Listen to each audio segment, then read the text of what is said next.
Il était une fois Zeus. Il était une fois un monde en désordre, un monde ancien, bien avant les dieux de l'Olympe. À cette époque, le maître de l'univers s'appelait Cronos, un titan puissant et redouté. Il régnait sur la terre, le ciel, les mers et sur le temps lui-même. Mais Cronos avait peur, très peur.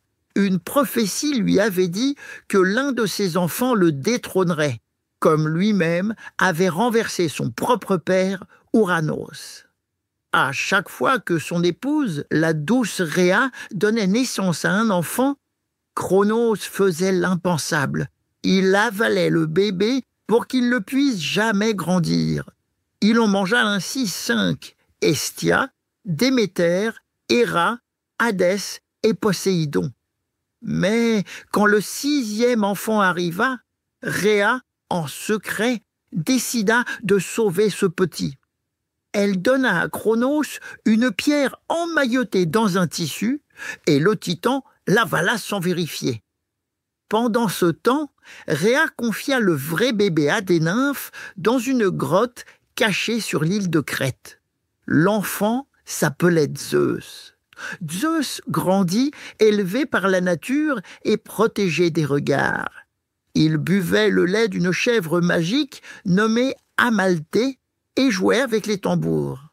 Les cris des nymphes couvraient ses pleurs, de peur que son père ne l'entende.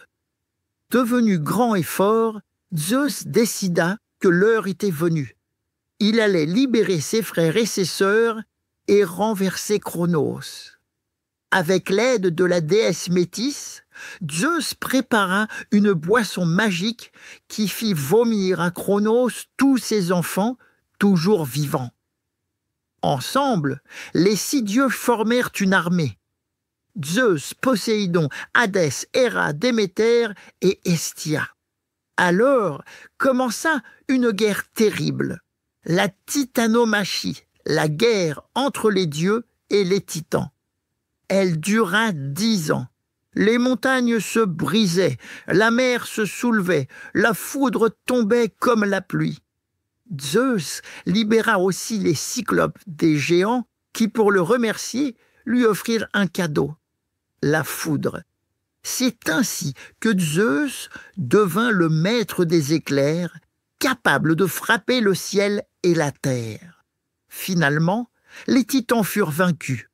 Cronos fut enfermé dans les profondeurs du Tartare. Et Zeus, avec ses frères et sœurs, s'installa au sommet d'une montagne sacrée, le mont Olympe. Là-haut, Zeus devint le roi des dieux. Il gouvernait le ciel et les orages, prenait les grandes décisions et protégeait les lois. Il confia la mer à Poséidon et les enfers à Hadès. Il resta dans les nuages, lançant ses éclairs quand le monde avait besoin d'ordre. Mais Zeus n'était pas toujours calme. Il pouvait être sage ou colérique, généreux ou injuste. Il avait beaucoup d'enfants avec des déesses comme Héra, mais aussi avec des mortels. Et chacun de ces enfants allait un jour devenir un héros, un dieu ou une légende. Il était une fois un enfant sauvé d'un titan qui grandit pour devenir le roi du ciel et fit la guerre à son père pour qu'un nouveau monde puisse commencer.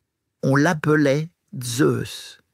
Je vais continuer à te raconter les plus grands mythes et contes de notre monde. Alors abonne-toi vite à mon podcast pour ne rater aucune de mes histoires.